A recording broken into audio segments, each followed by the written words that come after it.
So when you see me, you don't see betrayed partner first. You see a Black woman first.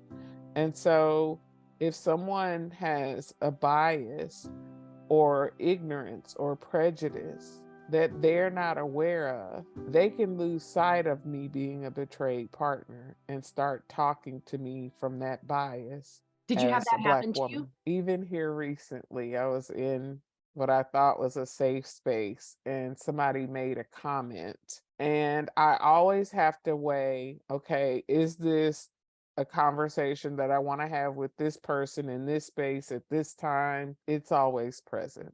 So sometimes you have to let it roll off your back because it's maybe somebody you're not going to keep interacting with. But Or other someone times, that I know is committed to their ignorance. ooh, unpack that. Okay. I mean, some people are curious, right? Like you're curious. You're willing to ask questions, not make assumptions.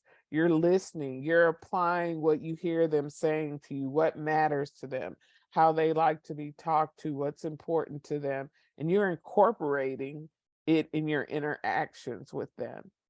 That shows up, right? If I say to you, hey, that is hurtful, or this is what's important to me.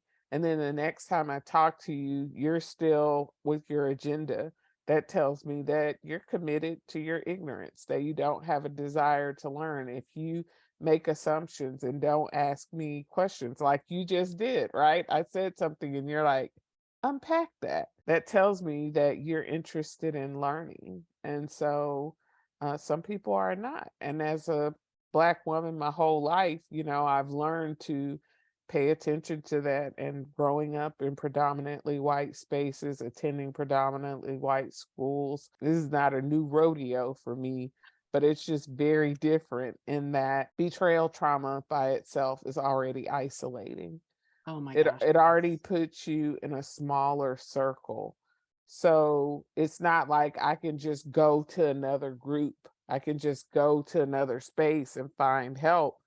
It's hard enough to find a group. So if I find a group Yeah. and it's not safe for me, then where do I go? My resources are limited. I quickly had to decipher who are the people that I can draw close to and who are the people that I just need to understand they're in my group, but they're not going to be a close companion for me on my journey.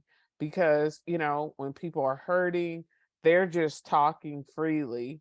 And then something slips out, and it's like, wow, well, that just created an unsafe feeling. But who's going to call that out? If I'm not leading the group Yeah. and the group leader is white and not aware, I have to bring it up. But now I move from being in a position of, hey, I'm here for care, to now I have to step into being a teacher. And that's not what I want. I want to come and be cared for. And so I would say that if people don't take anything else away from this conversation, it would be that if you are considering leading a group or caring for betrayed partners in any way, that you take a little bit of extra time and educate yourself on how to be culturally compassionate, to be culturally sensitive in the care that you provide. Even if you don't know, how can you educate yourself so that you feel comfortable asking questions